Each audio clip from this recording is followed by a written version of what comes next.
The knot in my stomach had been a permanent resident for weeks, a dull ache that pulsed with every forced smile and hollow. "I love you," I offered Sarah. It was a constant reminder of the betrayal that was slowly unraveling the life we had built together. We were supposed to be the golden couple, the envy of our friends and family. Sarah, with her infectious laugh and my quiet steadiness, a perfect balance, or so it seemed. But underneath the surface, our perfect life was a meticulously constructed facade. It had started subtly. A phone left face down on the counter, a hurried exit when a text notification popped up, the increasingly frequent late nights at work that didn't quite add up. I wasn't born yesterday. I knew something was wrong. But for a while, I desperately clung to denial. I wanted to believe in the woman I had married, the woman I thought I knew, but the weight of her lies grew heavier with each passing day. The turning point came when she left her phone charging next to my side of the bed. Usually it was tucked under her pillow like a precious gem, hidden from prying eyes. It was as though the universe was presenting me with an open invitation to the truth. At times, my heart hammered as I picked it up. It felt like a sin, an invasion of privacy, but my soul ached for an answer.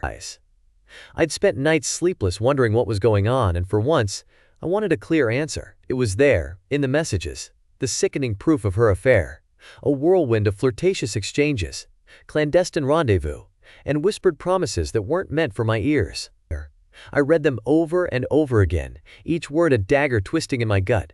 I felt dizzy and sick, as if my own body was turning against me. My initial reaction wasn't anger, but a profound sadness, a sense of loss for the woman I loved, for the life we shared, for the future I had envisioned. Sarah wasn't just my wife. She was my best friend, the person I had always thought I could trust implicitly. The betrayal cut deep, leaving behind a wound that felt like it would never heal.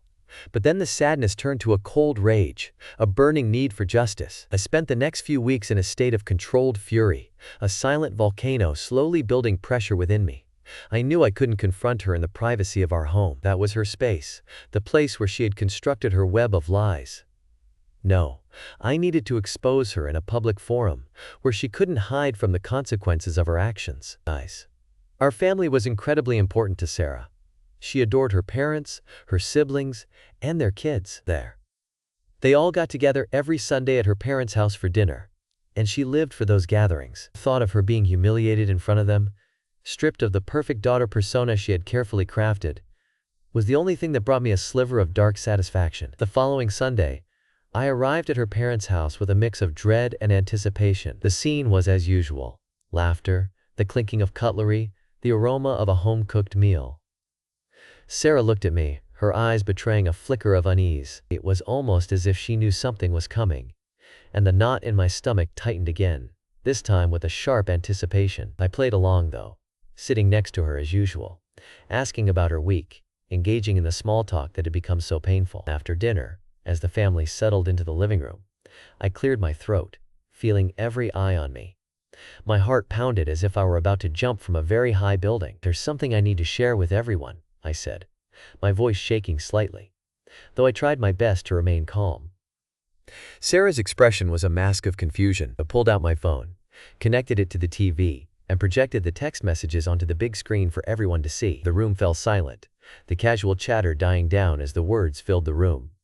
The messages scrolled across the screen, each one a damning testament to Sarah's deception, her casual conversations with this other man, her planning of their rendezvous. There was no room for ambiguity, no way to twist the context. The evidence was right there for everyone to see. Sarah's face crumpled. Her mouth opened, as if she wanted to say something, but no words came out. Her eyes darted from the screen to me, then to her parents, who were watching with disbelief and horror. Her siblings gaped in shock, a mixture of disbelief and anger etched on their faces. It was a moment I will never forget.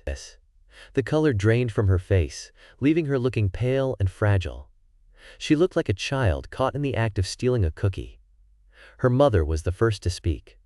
"Sarah, what is the meaning of this?" she asked, her voice trembling.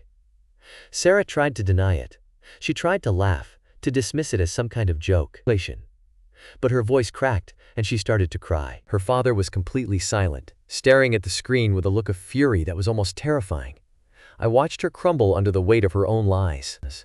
The shame on her face was a sight I had craved, a cruel kind of justice that filled me with a dark satisfaction. I felt cold as I watched it all play out, as if I were watching a drama unfold on a stage.